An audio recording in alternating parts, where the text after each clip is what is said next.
Yan yung isda namin. Hindi naman lumalaki. 3 years ago already, but still. Lagay ulit sa drum kasi lilinisin itong lilinisin itong dam o kaya pool. Ayan ang dumi, oh. Tapos ayun, oh, malaki, oh. Pupunuin itong pool.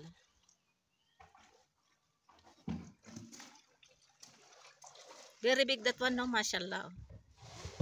Other one is there. Very big. I think this is Taiwan bangus, or this is karpa in our language. Ayan. One is not moving here. This one, oh. This one big, mashallah.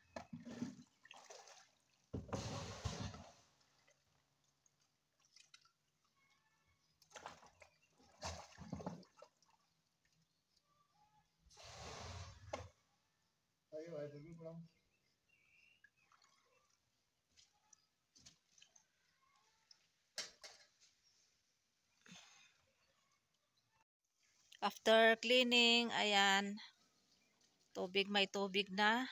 Yan yung hose, yung pipe galing doon sa balon doon sa taas kung saan kami pumunta nila kay noon 2 weeks ago yata, yung pinakukunan namin ng tubig para sa stock sa doon sa tangke. Ayan, malinis na.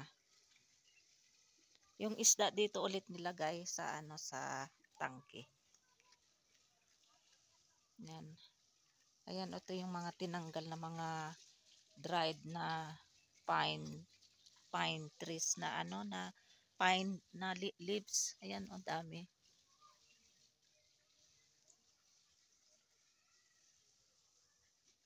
Tapos ito naman yung drainage dito. Tapos yung tubig, hindi yan masasayang.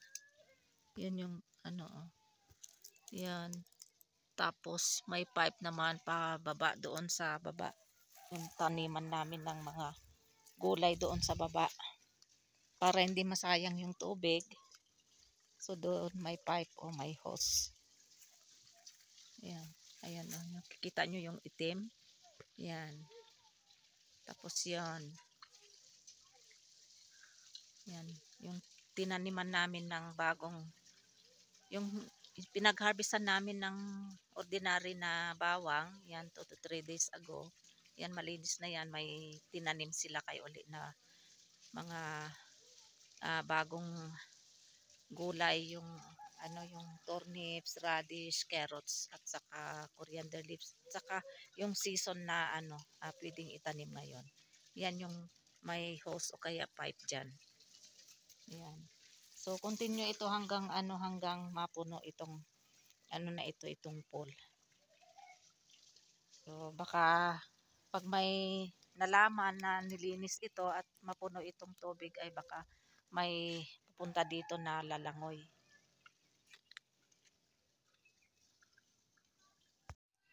It's ready to swim now, and there are some dried pine trees because it's falling down, but this is not a big issue to remove.